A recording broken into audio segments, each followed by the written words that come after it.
Hi guys. तो आज है 2 अप्रैल, या तो कल होगा 3 अप्रैल या तो 4 अप्रैल। देखो, दिन तो बचे नहीं अब नेट में, अब घंटे बचे हैं भाई।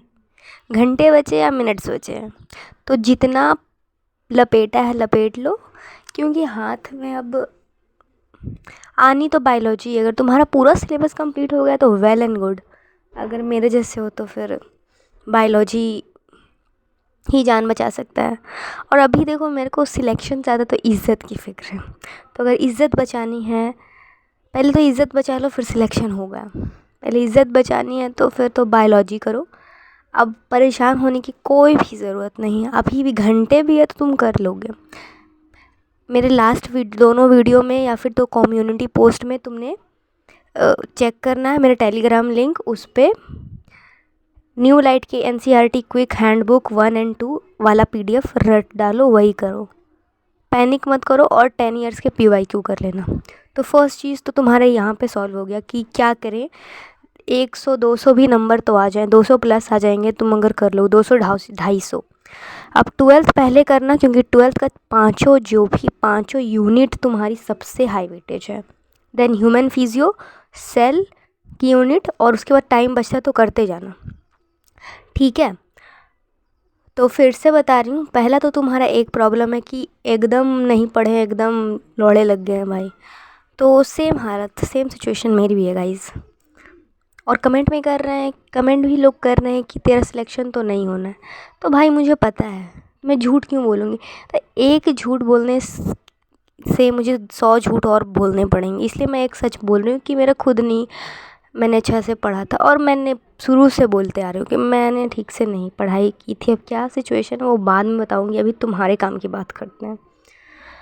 तो अभी कर सकते हैं हम लोग बायोलॉजी भाई बहन, बस वही अपने हाथ में। तो बायोलॉजी करने के लिए स्टेप 1 तुम्हारा, प्रॉब्लम 1 का सॉल्यूशन मैं दे रही हूँ कि बायोलॉजी करने के लिए मेरे टेलीग्राम पे दोनों वीडियो के कमेंट, पिन कमेंट चेक करना, या तो कम्युनिटी में चेक करना। कमेंट मत करना कि PDF दे दो। मैं टेलीग्राम में मैंने अपलोड किया है NCERT न्यू लाइट की NCERT क्विक बुक 1 और 2। पहले 12th करना, देन 11th करना, ठीक है।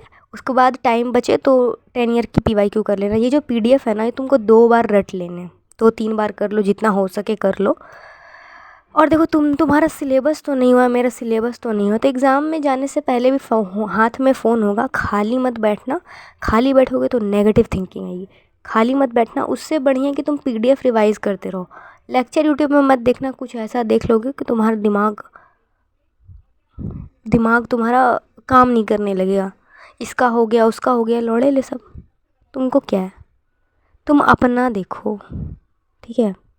अब किसका कितना हो गया वो देखने की ज़रूरत ही नहीं है। अगर तुम्हारा सच में तुम्हें पता है कि मेरा नहीं हुआ तो बायोलॉजी करो भाई। अभी फिज़िक्स केमिस्ट्री भूल जाओ तुम, जैसे मैंने भूल रखा है। और क्यों कमेंट में पूछते हो, मेरे को याद आ जाता है मेरा फिज़िक्स केमिस्ट्री नहीं हुआ है।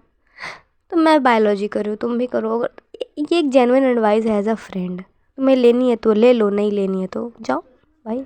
मेरे को तो बताना काम है, क्योंकि कुछ लोग बहुत ही ज़्यादा होपलेस फील कर रहे हैं, लाइक मी। तो बस बिल्कुल भी एकदम गिनती के घंटे में टाइम है तो वो कर लो। प्रॉब्लम 1 तुम्हारी सॉल्व हो गई, ठीक है। अब सेकंड प्रॉब्लम ये है कि बहुत ही ज़्यादा ओवर थिंकिंग हो रही है। तो भी फ्री नहीं बैठना ब्रो, फ्री नहीं बैठना अभी। अभी या तो PDF रिवाइज़ करते रहो, या तो कुछ करो, या तो कुछ नहीं हो रहा तो सो जाओ, ठीक है। और नींद में भी, और अगर तुम्हारा पीरियड चल रहा है बहन, या तो पीरियड चल रहा है तो भाई दवाई खा के पढ़ो। क्योंकि आई रिमेंबर मेरे 12th में पीरियड्स थे एग्ज़ाम के टाइम पे। एग्ज़ाम में मैं रो रही थी, लेकिन रिज़ल्ट आया उसके बाद ये किसी ने नहीं पूछा कि क्या फेस से मैं गुज़र रही थी, ये पूछा कि रिज़ल्ट ख़राब हो गया। तो देखो बहन, कोई नहीं समझेगा तेरे पीरियड चल रहे थे, तुझे बुखार था, तुम्हें पता है कि तुम किस चीज़ से फेस कर रही हो। लेकिन अगर तुम दवाई खा के सो कर भी पढ़ सकते हो, लाइक लेट के पढ़ रहे हो, PDF रिवाइज़ कर लो। क्योंकि देखो, हम लोग जीनियस तो है नहीं। हो सकता है जो अभी PDF में पढ़ रहे हो एग्ज़ाम में आ जाए, हो सकता है जो PYQ अभी लगा रहे हो एग्ज़ाम में आ जाए। तो एंड मोमेंट में भी तुम जाओगे वहाँ पे, तो थोड़ा बहुत टाइम होगा, तो इधर उधर पैनिक करने से अच्छा थोड़ा सा पढ़ लेना। किसी को देखना मत, तुम ना रिवाइज़ कर लेना। अगर तुम जल्दी सेंटर पे पहुंच गए हो तो रिवाइज़ कर लेना, वही पीडीएफ देखते रहना, क्योंकि एकदम हो सकता है अभी वो पढ़े और वही एग्ज़ाम में आग दिख गया तो तुम्हारा मार्क्स बच जाएगा। और अगर एक जेन्युइन एडवाइस ये है कि अगर मैं तो यही करी, अगर सिलेबस नहीं कंप्लीटेड है तो रिस्क मत लो, तुक्का लगा देना। और तुक्के वाली वीडियो आज या तो सुबह मैं अपलोड कर दूँगी कैसे तुक्का लगाना है, ठीक है। देखो ऐसे भी तो अगर किस्मत सही रही तो तुक्का तुम्हारा सही लगेगा और तुम्हारा मार्क्स बढ़ जाएगा। किस्मत गलत रही तो तुक्का तुम्हारा ख़राब हो जाएगा और तुम्हारी नेगेटिव मार्किंग आ सकती है। या तो नेगेटिव होगा, या तो प्लस हो जाएगा नंबर, या तो कुछ नहीं होगा, मतलब न्यूट्रल हो जाएगा। तो 3 ओपिनियन है। किस्मत अच्छी है तुम्हारी ब्रो तो तुम्हारा प्लस हो जाएगा मार्क्स। अब आते हैं प्रॉब्लम 3 पे, that is how can I face my parents. How will I face my parent, तो मेरी भी गांड फट रही है इसी बात पे। तो क्या कर सकते हैं, तो मैं बता रही हूँ पेरेंट्स के सामने अभी फ़ोन वोन मत चलाना, रिवाइज़ करते रहो पीडीएफ, ठीक है। एंड मोमेंट में भी पढ़ते रहना, तो देखेंगे देखो मेरा बच्चा कितना पढ़ रहा है। कि तुम उनसे आर्ग्यूमेंट मत करो, क्योंकि उन्होंने तुम्हें साल भर सपोर्ट किया तो उन्हें एफ़र्ट चाहिए, ठीक है। तो अभी तुम क्या कर सकते हो ना, मैं बता रही हूँ। एग्ज़ाम जाना, एग्ज़ाम से निकलना, पापा मम्मी रहें, पेरेंट्स आएँ, उनको देख के एकदम डरना नहीं, बोलना, पूछेंगे बेटा कैसा गया, पापा पूछे बेटा कैसा गया एग्ज़ाम, तो बोला ठीक गया पापा। ये नहीं बोला बहुत अच्छा गया, मतलब ठीक गया पापा। ठीक ठाक भी नहीं बोलना है, ठीक गया पापा। एंड उसके बाद ज़्यादा पैनिक मत करना। बैठना गाड़ी में अपने घर आते आते, वो मत बोलना, बोला पापा भूख लगी है, दुकान पे जाके कुछ खा लेना, मिठाई खा लेना, जो तेरे को मन है खा लेना। मैं बता रही हूँ स्टेप वाइज, फालतू नहीं, मतलब काम आएंगे तुम्हारे। उसके बाद अब थोड़ी बहुत इधर उधर की बातें करना, मतलब पापा सेंटर पे जो इन्विजिलेटर था ना सर पापा, वो ना एकदम सामने मेरा फर्स्ट बेंच था और मेरे को मतलब वो लोग अपने घर की बातें कर रहे थे, मुझको इतना डिस्टर्ब कर दिया, मुझको तो एकदम इतना डिस्टर्ब कर दिया कि मतलब लग रहा था कि एकदम टाइम वेस्ट कर दिया मेरा, ऐसा बोल देना, ठीक है। तो पापा बोले, पापा को भी गुस्सा आएगा कि ऐसा क्यों किया तुम्हारे साथ, ठीक है। तो पापा उधर उलझ जाएंगे। फिर ऐसे ऐसे घर आओगे, तब नहा लेना आराम से, नहाने के बाद नींद अच्छी आती है, सुना है मैंने, महसूस भी किया है। आ जाना, कोई कोई पूछे उससे पहले बेड पे आके सो जाना। नींद ना भी आए फिर भी सो जाना है तुम्हें, नींद ना भी आए फिर भी ऐसे नाटक करना, बोलेगा सो गए तो कुछ मत बोलना, एकदम सोने की नाटक कर देना बढ़िया से, ऐसे भी तो एक्टर हो भाई। सो जाना।